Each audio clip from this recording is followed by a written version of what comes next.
예. 김건희 특검한테는 점수를 후하게 주고 싶고요. 뭐 내란 특검은 U 마이너스 정도. 해외형 특검도 양을 주기엔 좀 미안하니까. 평가는 쉽고 실제로 네가 해봐 그러면 그만큼 하기는 어려운 게 어렵지만. 수사인 건 맞는데 네. 김건희 특검은 워낙 수사 대상도 많았으니까 예. 그래서 우미양 이거를 영장을 기각을 하면은 그때는 직위원 재판부가 빨리 선고하지 않으면은 1월 18일 날 석방된다는 얘기거든요. 그렇죠. 그러면은 지금 난리가 날 것 같은데요. 지난번 구속 취소 못지않은 충격이 그렇죠. 올 것 같은데요. 이걸 개입 안 했을까? 김건희라는 사람이 그거는 그러니까 일반인들이 보기에는 도저히 윤석열 피고인은 안 됐지만 밑에 이제 뭐 장관부터 해서 그 직권남용으로 5명이 영장 청구됐던 거잖아요. 임성근 전 사단장하고 2명은 이제 업무상 과실치사 혐의로 영장 청구가 됐던 거고. 근데 그 5명 다 영장 기각됐는데 영장 기각 사유의 핵심은 결국엔 범죄 혐의 소명이 안 된다는 거예요.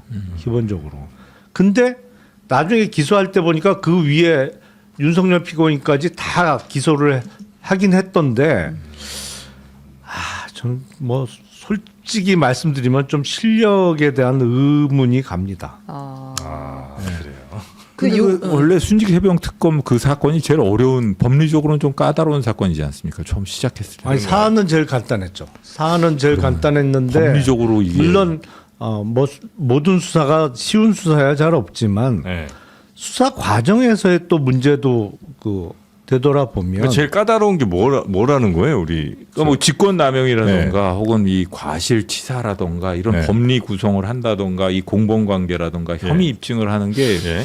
만만치는 않은 글쎄요, 사건이었던 근데 것 저는 같아요. 과실치사는 뭐 어려움이 없는 수사 같은데 업무상 과실치사는 그 임성근에 대해서 예, 그건 임성근 뭐 이외에 쉬운 다른 사람들의 그 관계에 대해서는요. 저는 그 부분은 뭐 특별히 어려운 수사 같지는 않고 그 부분은 그러니까 이제 윤석열 전 대통령이 이제 경로했고 그래서 이제 밑에 이제 수사 외압을 이제 가한 거잖아요. 근데 그거를 입증하는 게 어려운 거예요? 아니면 그 수사 외압을 한 건 입증할 수 있으나 그게 불법성을 입증하기가 어렵다는 거예요? 경로설 그걸 갖다가 이제 직권남용이라든가 뭔가 이런 걸로 의율 한다는 게 사실은 뭐 임성근 말씀하신 거 그 네. 과실치사 부분은 그렇다 치고 이 말씀하신 그 경로설 그러니까 이 최종적으로 윤석열 씨에게 이 책임을 뭐 이런 모든 사태의 발단을 윤석열 씨로 의율하는 그 어떻게 법적으로 어떻게 의율해서 그걸 갖다가 기소할 것이냐 그리고 그걸 입증하는 방식 그런 거겠죠. 윤석열 씨도 인정은 안 할 것이고 임성근 그 사람도 본인이 인정할 리가 없고 그다음에 이종석 국방부 장관도 본인이 어떤 지시를 뭐 이걸 뭐 수사를 뭐 무마시키고 아예 하지 말라라고 지시를 받았다고 인정할 리가 없는 것이고 이런 식으로 관련자들이 어떻게 보면은 윤석열 씨에 대해서 그 불리한 진술을 할 가능성이 많지 않아 가지고 전체적인 정황으로 입증을 해야 되니까 그 부분은 힘들고 그 업무상 과실치사나 그 부분은 뭐 어느 정도 쉽겠죠. 저는 그 부분하고 아까 말씀드린 것처럼 그 출국 금지되었던 이종석 예, 출국시킨 부분 예. 그 부분들은 될 것 같아요. 그건 그래도 직권남용으로 비교적. 예. 글쎄 뭐그 특별히 어려운 수사라고는 저는 생각은 안 해봤는데 여러분 수사팀 능력이 좀 의심스럽다는 거예요, 그러면? 그렇죠. 그럼 영장 기각이 이렇게 많이 된 건 최해병 특검은 거의 90%가 기각됐다는 거 아니에요? 아니 영장 발부율이 10%예요. 네. 아니 근데 웬만한 형사 사건에서 이런 그 발부율은 잘 안 나오잖아요. 아니 일할 치는 타자는 경기 못 뛰어요.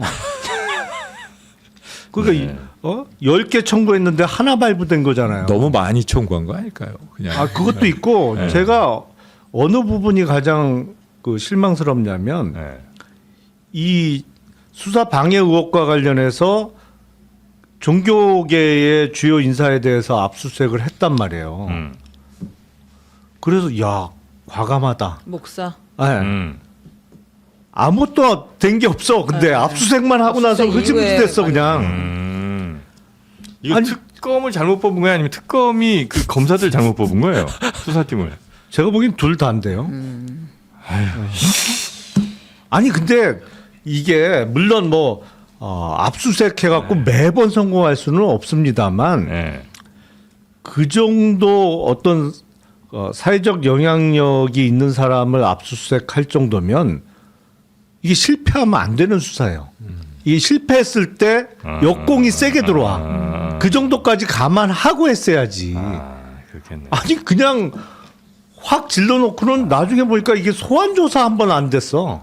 뭐래도 나오겠지 하고 들어가 이러면 안 되고 확실히 뭐가 좀 있어야 이제 그걸 들어가서 제대로 털고 나와서 이제 그걸로 이제 꼼짝 못하게 발목을 잡는 건데. 아, 그렇죠. 아니 그러면 한 번 그러니까 이른바 한 번 물었으면 끝까지 물고 뭐라도 찾아내던지.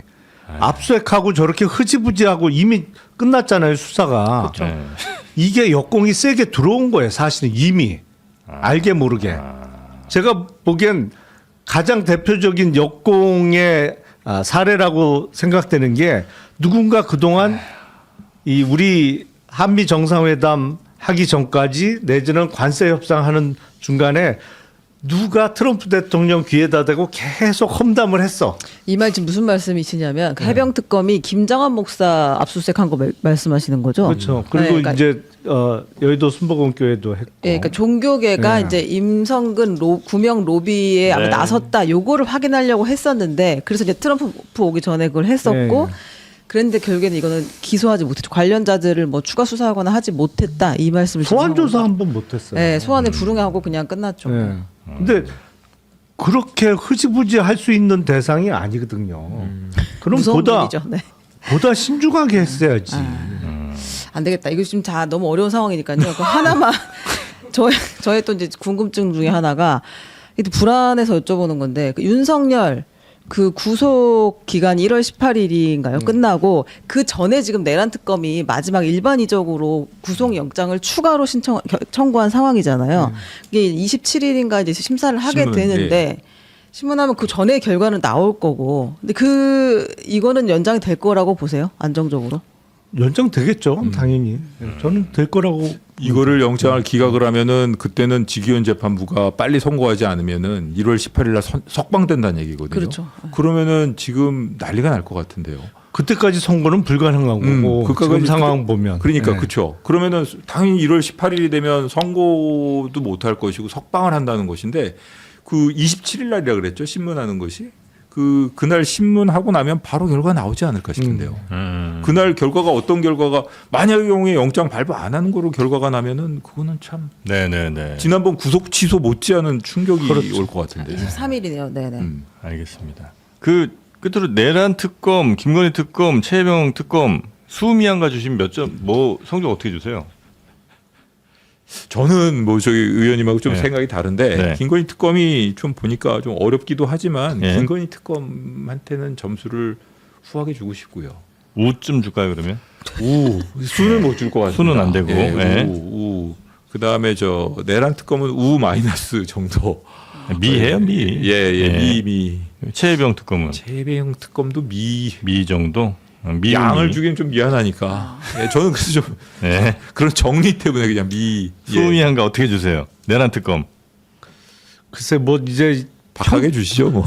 평가는 쉽고 실제로 네가 해봐 그러면 그만큼 하기는 어려운 게 어렵지만. 수사인 건 맞는데 네. 뭐 그리고 어느 정도의 운도 따라줘야 되는 게 수사인 건 맞는데 저도 순서를 굳이 따지자면 김건희 특검은 워낙 수사 대상도 많았으니까 네. 그래서 뭐 우미양 사람 이름 같은데 우미양 우미양. 정도 주겠습니다. 어디가 내란 특검이 우예요?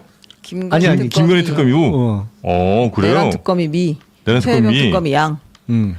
수미안가를 도대체 언제적 수미안가를 요즘은 얘기하고 이렇게 안 있어요. 해요? 네, 그렇게 안 요즘은 합니다. 아니 요즘 뭘로 해? 아니, A, B, C로 하나? 아니, 점수를 매기던데 아, 그것도 그래요? 잘 안 합니다 요새. 아, 아니, 그 그렇습니까? 마지막 제 질문. 그럼 민주당에서 지금 이거 다 안 끝나니까 추가 특검을 검토하겠다고 이야기하고 있잖아요. 추가 특검을 가는 게 맞다고 보세요? 만약 간다 하면 어떤 수사를 지금 남은 수사를 더 해야 하면 좋을 거라고 보세요? 저 너무 말을 많이 골랐나? 네. 김건희 특검은 수사할 게 많이 남았죠. 네. 그 특히 뭐 양평고속도로 노선 변경 같은 거 거의 시작도 못한 느낌이잖아요. 그러니까 수사할 게 워낙 많이 남았는데 그 전에 보면 아무리 중대하고 뭐 큰 사건도 3개월 넘어가면서부터는 약간 피로도가 생겨요. 그래서 6개월이 제가 보기엔 맥시멈이에요. 근데 이거를 특검을 새로 또 시작해서 6개월을 더 끄는 건 오히려 득보다 실이 많은 거 아닌가라는 생각이 들고 저는 항시적인 수사기관의 실력을 이제 좀 믿어야 된다. 국가수사본부로 네. 나머지는 넘겨라. 예, 국수본하고 공수처하고. 조금 신뢰하기는 어렵지만 뭐 필요하면 공수처를 좀 보완해서 하든지 네, 이렇게 네. 국수본 쪽으로 넘기는 게 맞지 않나 싶어요. 저도 뭐 김영남 의원님 생각이랑 같고요. 뭐 계속 수사가 이루어지면 좀 피로도도 심해지는 것 같고 사실 그 지금 특검에서 마무리를 지으면서 자기네들 해야 될 사건 다 인수인계라든가 이런 거 준비도 하고 있는 것으로 알고 있는데 앞으로 공소유지에 좀 전념을 해야 될 것 같고요. 뭐 그런 점 뭐 신경 쓴다면은 추가 특검 그건 한번 좀 어쨌든 그건 정무적인 판단의 영역이라 가지고 그건 뭐 잘 판단해야 될 것 같습니다. 네. 그리고 아까 말씀하신 것처럼 그 구형 보니까 맞네요. 특가법 뇌물이 아니고서는 힘들겠어요. 아 15년까지는 어렵다. 15년까지는 김건희가. 어렵겠네. 특가법 뇌물. 아 죄송합니다. 특가법 뇌물이 아니고는 어렵겠네. 아니 저도 감정적으로는 15년이 아니라 뭐 한 무기쯤 구형했으면 좋겠는데 그러니까 이게 법률적으로 조금 어려움이 있을 것 같아요. 특가법 뇌물이 아니고서는 어려울 것 같아요. 예. 답답하시잖아요.